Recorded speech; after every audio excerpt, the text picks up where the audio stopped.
What's going on, guys? Cultimush back at it with a $1,000 gaming PC build, and this is a Skylake build. So this is a great build if you're looking to get into PC gaming and do some great 1080p gaming, or even if you want to do some 1440p gaming as well. So with that being said, let's get right into this build, starting off with the CPU. I went with the Intel Core i5-6600K 3.5 GHz quad-core processor. Now, the Core i5-6600K is a really great processor. This is primarily a gaming build, so I didn't opt to go with an i7-6700K. But if you are the kind of guy that you're looking to do a lot of video editing and live streaming, definitely check out the i7-6700K and maybe consider spending the extra $100 for that CPU. Otherwise, as a primary gaming CPU, it doesn't get much better than the Intel Core i5-6600K as far as price to performance ratio goes. Now, these Skylake CPUs don't come with a stock processor, so you're gonna have to pick up something. Get something like a Cooler Master Hyper 212, and even with a CPU cooler like that, that's only $25, you can still do some decent overclocking. And the i5-6600K is just a great CPU. It's quad-core, which is perfect for all games, and at the $240 price tag, if you aren't going to be doing any video editing, rendering, and live streaming, you might as well save that $100 and put that towards your graphics card. So the i5-6600K is great, and pair it with the CPU cooler like the Cooler Master Hyper 212. You can get a more expensive CPU cooler if you want, but the Hyper 212 is so cheap, and it's going to get the job done as a CPU cooler and let you do some light overclocking as well, and that's what I was looking for. For the motherboard, I went with the Gigabyte GA-Z170-HD3P ATX LJ1151 motherboard. Now, a big problem that arises when building a Skylake PC is that some of these motherboards are ridiculously expensive. The Z170 motherboards have just been released, and a lot of them go for like $150 to $160. I was able to find this Gigabyte board for $125, which is still expensive, but definitely $125 for a motherboard isn't too bad. The motherboard is obviously on the Z170 chipset. It's got 4 RAM slots up to DDR4 3200 MHz and up to 64 GB of max memory. It's got RAID support, 6 SATA 60 per second ports, 3 SATA Express ports, and onboard USB 3 headers. So for $125, this was a budget end Z170 board that I think definitely gets the job done and is going to do a really good job. For memory, I went with G.Skill Ripjaws 4 Series 8GB, 2 4GB sticks running at DDR4 2133 memory. DDR4 RAM also tends to be on the more expensive side, but this G.Skill 4 Series is only $55 for 8GB of RAM. No reason to go with anything more than 8GB, but the motherboard does have 4 RAM slots, so a 16GB configuration is something you could go for in the future. But for now, picking up 8GB of RAM for $55 is pretty good, and this G.Skill DDR4 RAM looks great also. It's got a great red color scheme going on, so as far as that goes, that's pretty cool as well. But $55 for DDR4 RAM is a really good price, and you should check it out. Moving on to storage, as far as the mechanical hard drive goes, we went with the Western Digital Caviar Blue 1TB for around $50. This is going to be your mass storage where you're going to keep all your games, excess media, pictures, movies, music, all that kind of stuff you want to put on the Caviar Blue.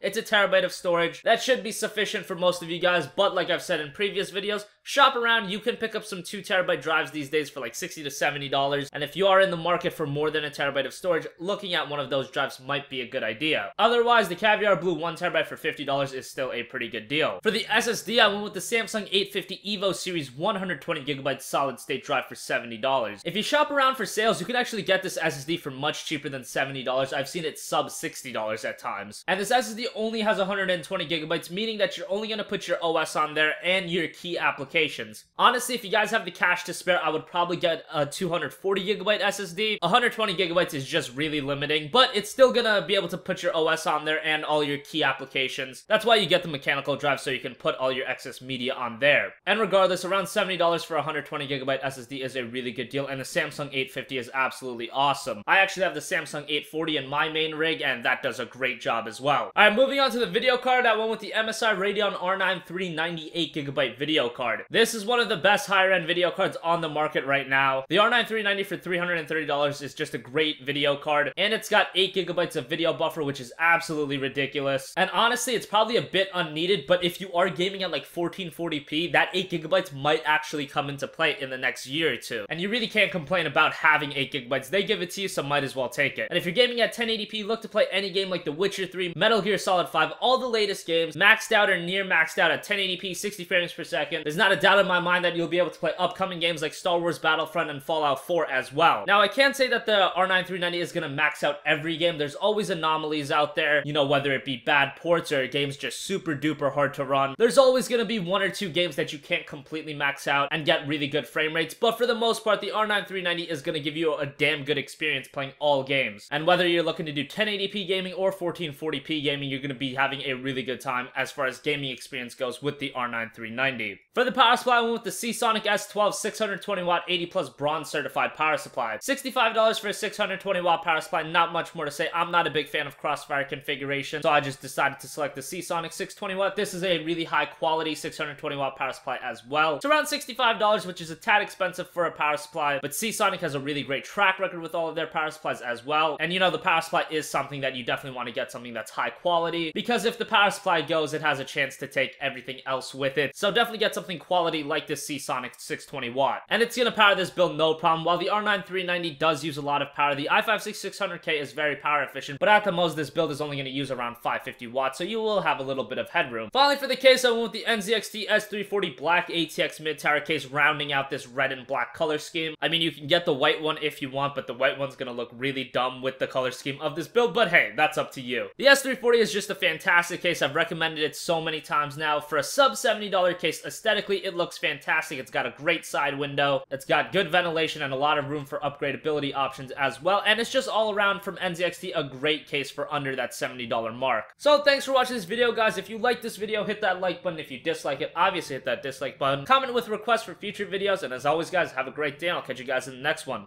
Peace out.